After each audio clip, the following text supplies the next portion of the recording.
All right, this is the last reading video, and Maggie's cute little face is going to join us while she does her math facts. And she's going to be doing some math. Put those right here. You need them. Put them right here. She's going to be doing some math while I finish The Princess and the Goblin. Chapter 31, The Subterranean Waters. So remember, they still have to, so they made the mines safe, but they still need to double check, make sure that the goblins aren't going to come back, right? They have to ensure that the princess's safety. The king's harper, who always formed a part of his escort, was chanting a ballad which he made as he went along playing on his instrument, about the princess and the goblins, and the prowess of Curdie, when all at once he ceased, with his eyes on one of the doors of the hall. Thereupon the eyes of the king and the guest turned thitherward also. That's an interesting word, thitherward. The next moment, through the open doorway came the Princess Irene. She went straight up to her father with her right hand and stretched out a little sideways and her forefinger, as her father and Curdie understood, feeling its way along the invisible thread. The king took her on his knee, and she said in his ear, "King Papa, do you hear that noise?" "I hear nothing," said the king. "Listen," she said, holding up her forefinger. The king listened, and a great stillness fell upon the company. Each man, seeing that the king listened also, and the harper sat with his harp between his arms, and his fingers silent upon the strings. "I do hear a noise," said the king at length, "a noise as of distant thunder. It is coming nearer and nearer. What can it be?" They all heard it now, and each seemed ready to start to his feet as he listened, yet all sat perfectly still. The noise came rapidly nearer. "What can it be?" said the king again. "I think it must be another storm coming over the mountain," said Sir Walter. Then Curdie, who at the first word of the king had slipped from his seat and laid his ear on the ground, rose up quickly, and approaching the king said, speaking very fast, "Please, your majesty, I think I know what it is. I have no time to explain, for that might make it too late for some of us. Will your majesty order that everybody leave the house as quickly as possible and get up the mountain?" The king, who was the wisest man in the kingdom, knew well there was a time when things must be done and questions left until afterward. He had faith in Curdie and rose instantly with Irene in his arms. "Every man and woman follow me," he said, and strode out into the darkness. Before he had reached the gate, the noise had grown to a great thundering roar, and the ground trembled beneath their feet, and before the last of them had crossed the court, out after them from the great hall door came a huge rush of turbid water and almost swept them away. But they got safe out of the gate and up the mountain, while the torrent went roaring down the road into the valley beneath. Curdie had left the king and the princess to look after his mother, whom he and his father, one on each side, caught up when the stream overtook them and carried safe and dry. When the king had got out of the way of the water a little up the mountain, he stood with the princess in his arms, looking back with amazement on the issuing torrent, which glimmered fierce and foamy through the night. There Curdie rejoined them.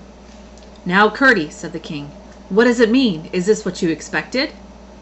"It is, your majesty," said Curdie, and proceeded to tell them about the second scheme of the goblins who, fancying the miners of more importance to the upper world than they were, had resolved, if they should fail in carrying off the king's daughter, to flood the mine and drown the miners. Then he explained that what the miners had done to prevent it. The goblins had, in pursuance of their design, let loose all the underground reservoirs and streams, expecting the water to run down into the mine, which was lower than their part of the mountain, for they had, as they supposed, not knowing of the solid wall close behind, broken a passage through it. But the readiest outlet the water could find had turned out to be the tunnel they had made to the king's house, the possibility of which catastrophe had not occurred to the mind of the young miner until he placed his ear close to the floor of the hall. So Curdie didn't think about the fact that the wall, or that the tunnel, had been made from the goblins' area to the cellar of the to the cellar of the king, right? The wine cellar. He totally forgot about that because that's how they got in. And he didn't think about the fact that since they blocked up all the water, that would have led to the mines that they that the water would need somewhere else to go, and that would be up through the king's cellar. So that's when Curdie said, "I need you to listen. Get everyone out of here quickly." And they did. So let's see, where was I?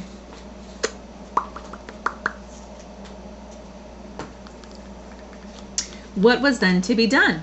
The house appeared in danger of falling, and every moment the torrent was increasing. "We must set out at once," said the king. "But how to get at the horses?" "Shall I see if we can manage that?" said Curdie. "Do," said the king. Curdie gathered the men-at-arms and took them over the garden wall and so to the stables. They found their horses in terror. The water was rising fast around them, and it was quite time that they were got out. But there was no way to get them out except by riding them through the stream, which was now pouring from the lower windows as well as the door.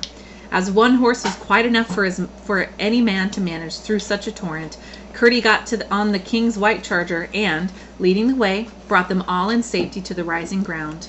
"Look, look, Curdie!" cried Irene, and the moment that, having dismounted, he led the horse up to the king. Curdie did look, and saw high in the air, somewhere about the top of the king's house, a great globe of light, shining like the purest silver. "Oh!" he cried in some consternation.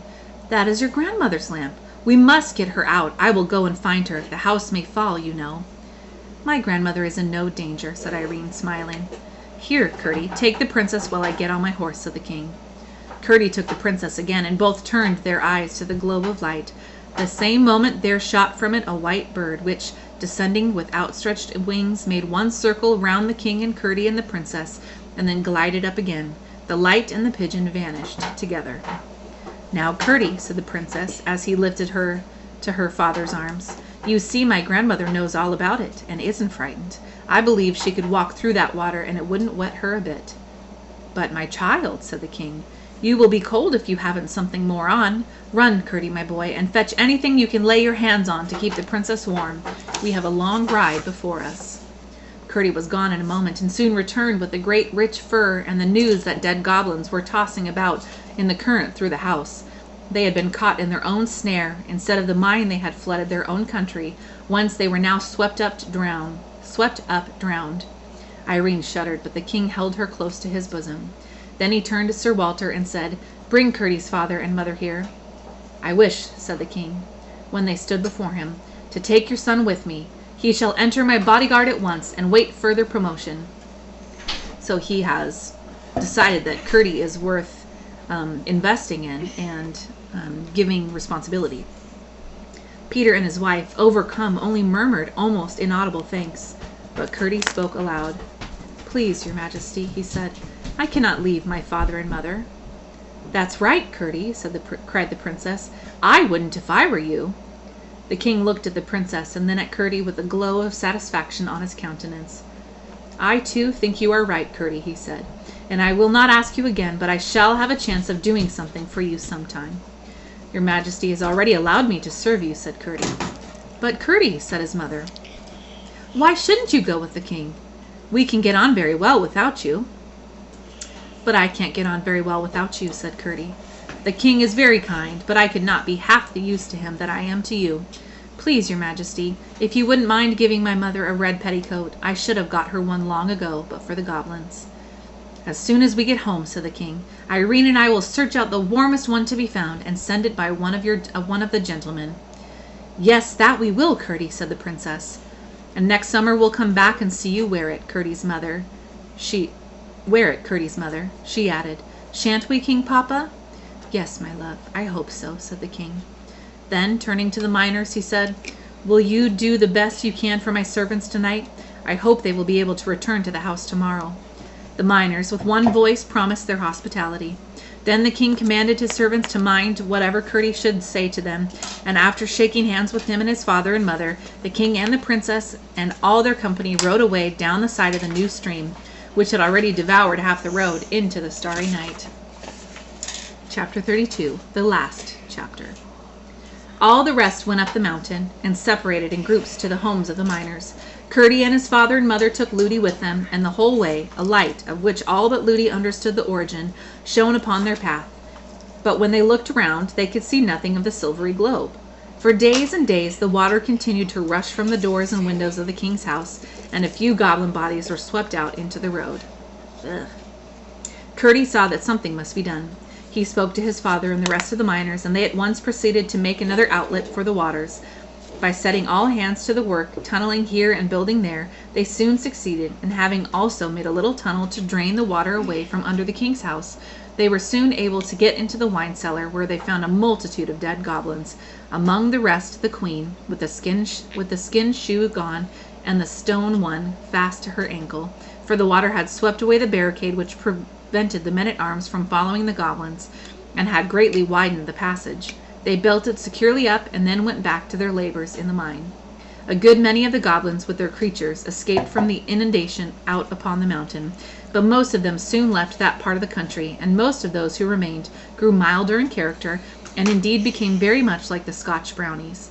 Their skulls became softer as well as their hearts, and their feet grew harder, and by degrees they became friendly with the inhabitants of the mountain, and even with the miners.